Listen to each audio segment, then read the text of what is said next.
Assalamualaikum warahmatullahi wabarakatuh. Selamat datang kembali di channel Mr. Zack Pendongeng Horor. Halo, apa kabar teman-teman sekalian? Semoga kita semua selalu diberkahi oleh Allah dengan rezeki yang luas, kesehatan yang prima, keberkahan, kemudahan, dan kebahagiaan di dunia dan akhirat. Amin, amin ya rabbal alamin. Mr. Zack Pendongeng Horor ingin mengucapkan mohon maaf ya yang sebanyak-banyaknya karena sudah lama tidak upload karena ada kegiatan yang sangat padat di instansi tempat Mr. Zack bekerja. Dan untuk malam hari ini Mr. Zack akan menceritakan sebuah kisah mistis atau kisah horor tentang sebuah rumah masa kecil. Sebut saja di cerita ini narasumber kita dengan nama samaran Mas Iwan. Mas Iwan bercerita tentang kejadian aneh yang dia alami ketika tinggal di rumah masa kecilnya. Dulu ketika tahun 90-an, ketika Mas Iwan masih anak-anak, Mas Iwan ini semenjak lahir dan kira-kira SD kelas 5 atau kelas 6 itu tinggal di sebuah rumah yang besar di desa ya, di sebuah kota di Jawa Tengah. Di mana di rumah tersebut adalah rumah neneknya, rumah yang besar, luas dengan halaman yang luas, termasuk rumah yang mewah pada zamannya karena nenek dan kakeknya Mas Iwan ini dianggap sebagai orang yang disegani dan orang berada. Hanya saja di rumah tersebut ketika Mas Iwan ini lahir dan tinggal di situ ada 4 keluarga yang tinggal di rumah besar tersebut. Keluarga dari neneknya Mas Iwan ya, kakeknya sudah meninggal. Neneknya kita sebut saja namanya Mbah Minah. Mbah Minah memiliki 3 anak.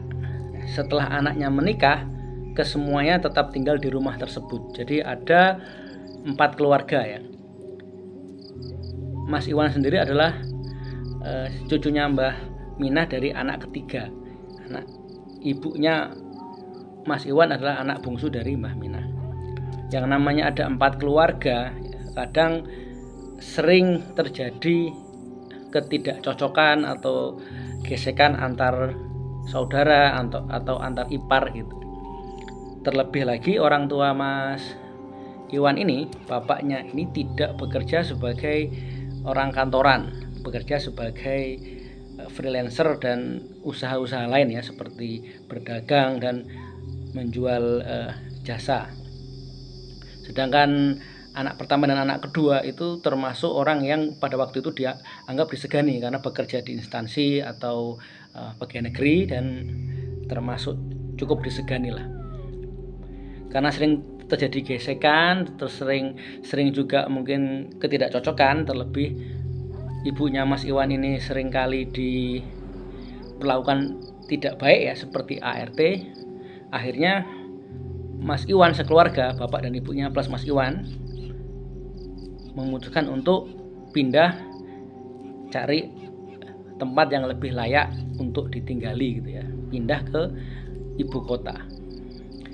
Sebelum kita lebih jauh ke cerita, Mr. Zack ingin mengucapkan banyak-banyak terima kasih kepada teman-teman yang sudah mendukung berkembangnya channel ini, teman-teman yang sudah sudi mampir, yang sudah sudi mendengarkan, yang sudah like, share, komen, dan subscribe. Hal jazaul ihsani ilal ihsan. Tidak ada suatu balasan atas kebaikan kecuali kebaikan itu sendiri.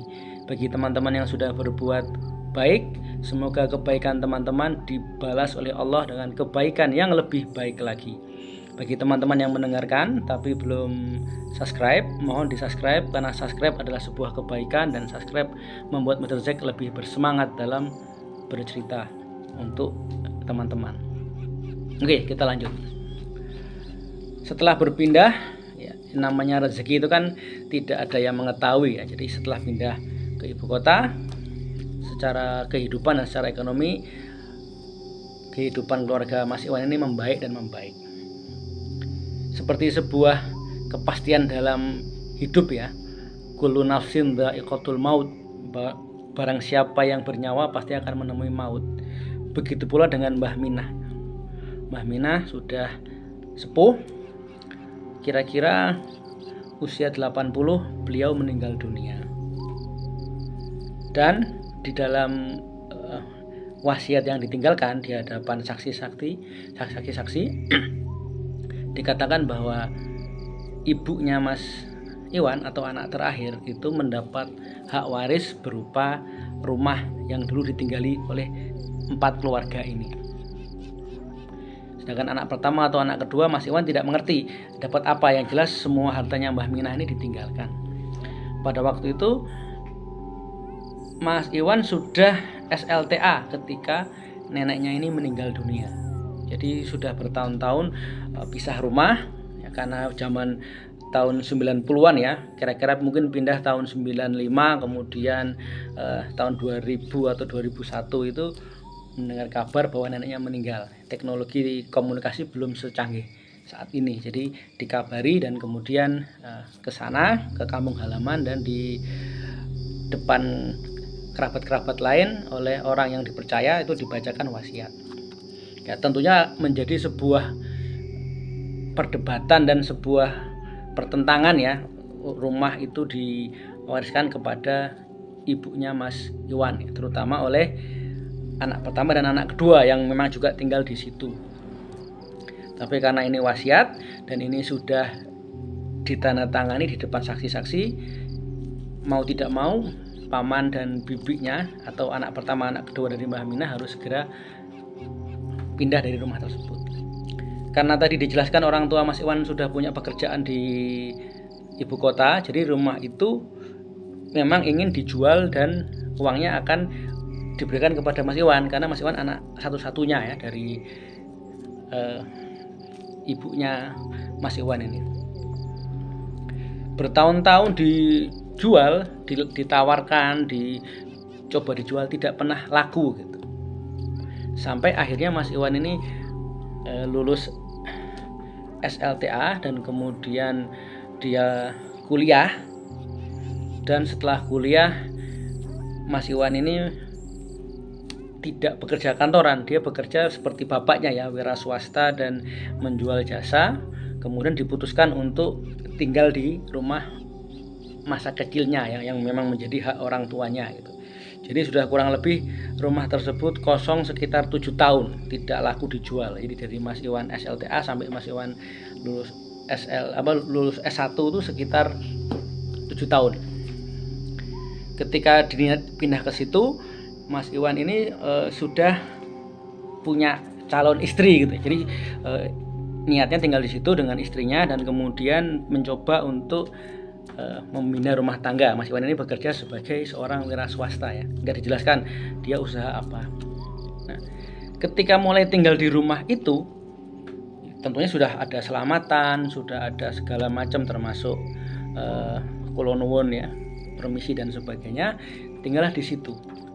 Mulai ada keanehan-keanehan yang terjadi.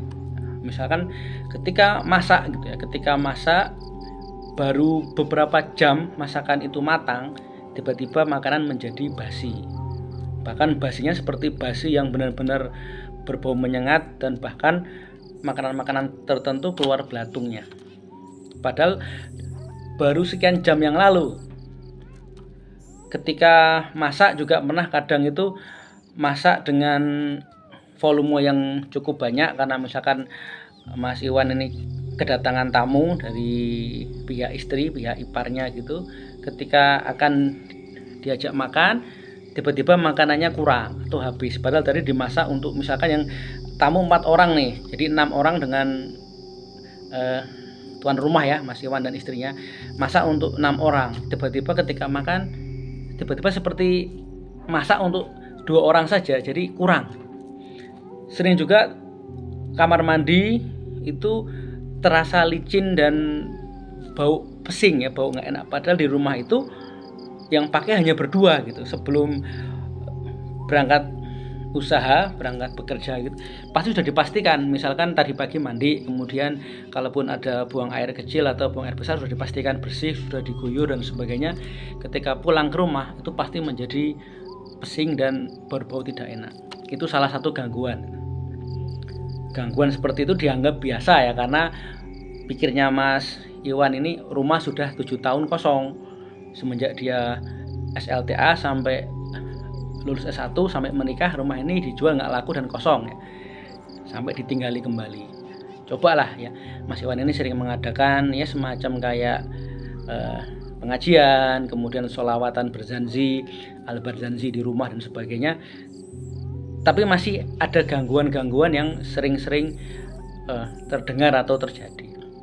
Nah, puncak-puncaknya adalah ketika Mas Iwan ini dapat kabar bahwa istrinya sudah terlambat haid, artinya ada kehamilan. Dijaga betul-betul kan kehamilan istrinya.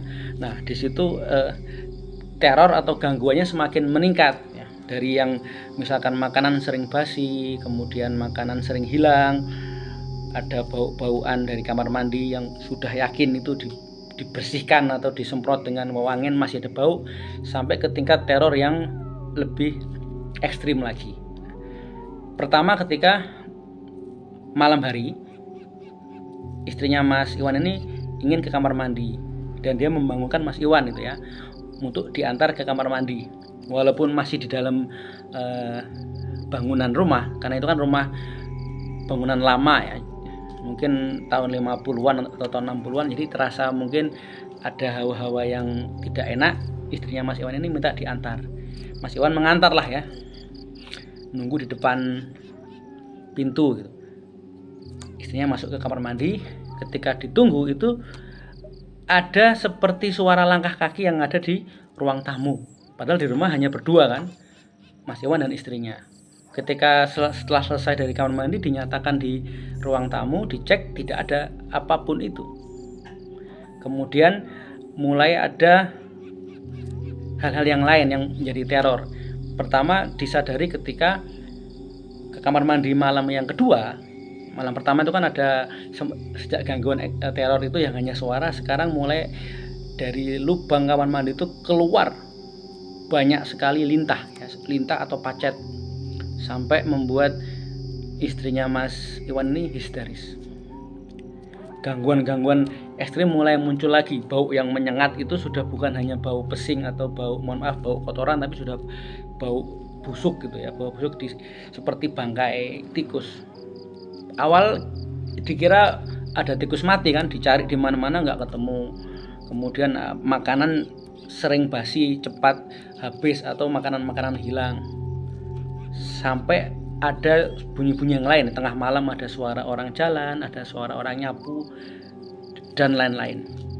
Karena istrinya ini takut tinggal di rumah dengan gangguan-gangguan tersebut, maka diputuskan untuk sementara ngungsi gitu ya. Sementara ngungsi, nyari kos-kosan gitu. Singkat cerita, setelah dapat kos-kosan, Mas Iwan ini mencari teman-teman lama yang ketika dia dulu di situ yang kira-kira bisa membantu dia. Apalagi kan dia juga sering ikut pengajian ya, dari jamaah pengajian al-barzanzi itu. Akhirnya ketemulah seorang yang kita sebut saja namanya Kiai Sodik gitu. Datanglah Mas Iwan ini ke Kiai Sodik, mengatakan bahwa di rumah itu ada gangguan gitu. Mulai dari awal sampai puncak-puncaknya ketika istrinya ini hamil gitu. Apakah karena rumah sudah lama kosong, sekitar 7 tahun kosong, dari awal dijual nggak laku-laku sampai sekarang, atau ada faktor-faktor lain gitu. Misalkan ya, suuzonnya ada makhluk-makhluk tertentu yang mengincar janin atau mengincar bayi yang dikandung istrinya. Besoknya Pak Kiai Sodik ini bersama beberapa rekan atau santrinya ini sengaja menginap gitu ya. Jadi istrinya Mas Iwan kan di kos-kosan, dijaga oleh ipar. Jadi Mas Iwan ini beserta Kiai Sodik dan santrinya, mereka berempat menginap di situ. Mereka semua dalam kondisi puasa ya, puasa, dan waktu itu hari Kamis, puasa sunnah hari Kamis. Ketika maghrib itu hanya boleh berbuka dengan air putih saja, tidak boleh makan, hanya boleh minum air putih, dan mereka berzikir dan berdoa sesuai dengan petunjuk dari Kiai Sodik, memohon petunjuk dari Allah gitu. Lampu dimatikan ya, lampu digelapkan.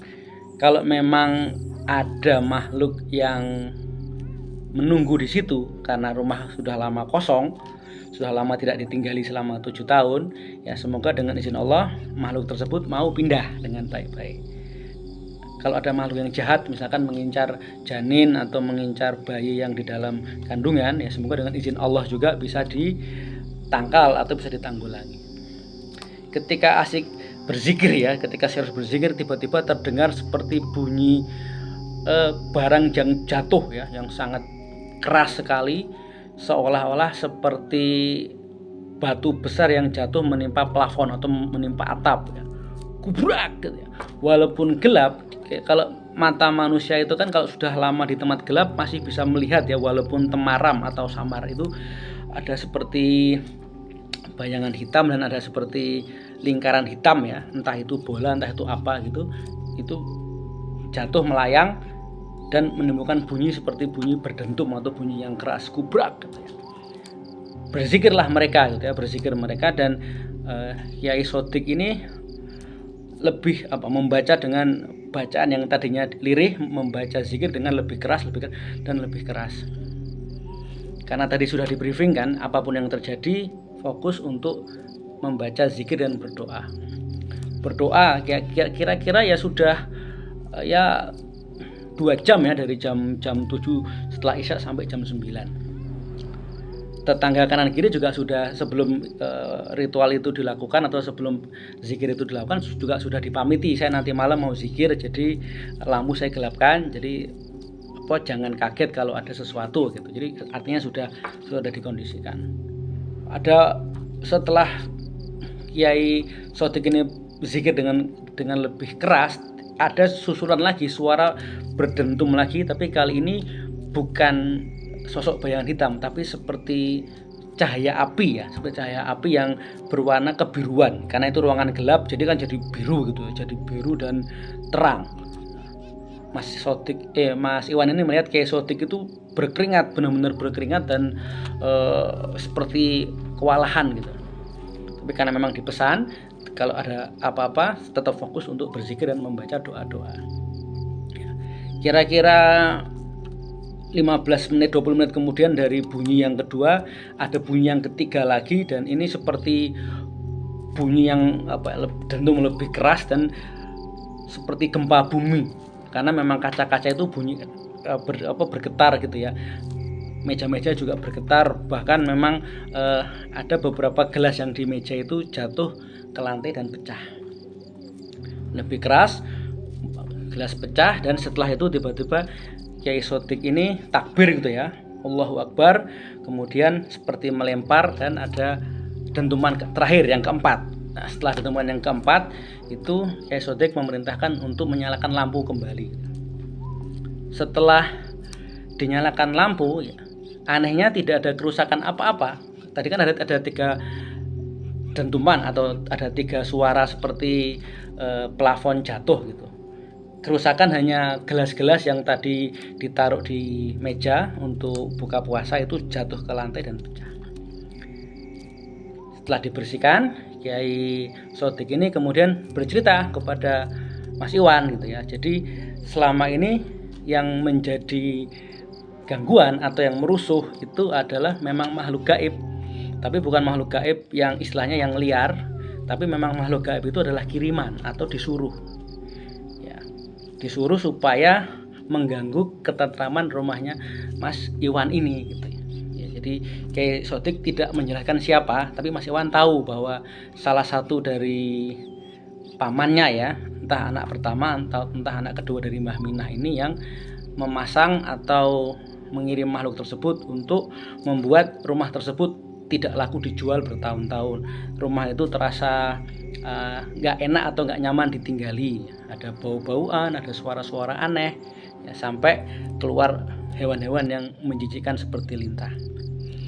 Dan kata Kiai Sodik itu kita kembalikan kepada Allah gitu ya, artinya barang siapa menanam kejahatan sekecil zarah pun dia akan memetik balasannya. Jadi Kiai Sodik berpesan, udahlah dimaafkan saja, nanti akan ada balasan dari Allah yang maha adil, yang maha kuasa. Setelah dibersihkan, rumah itu setelah dibersihkan dengan zikir-zikir, rumah itu terasa lebih terang, terasa lebih ringan itu ya, tidak panas, tidak uring-uringan. Istrinya juga ke kamar mandi malam hari pun sekarang menjadi berani.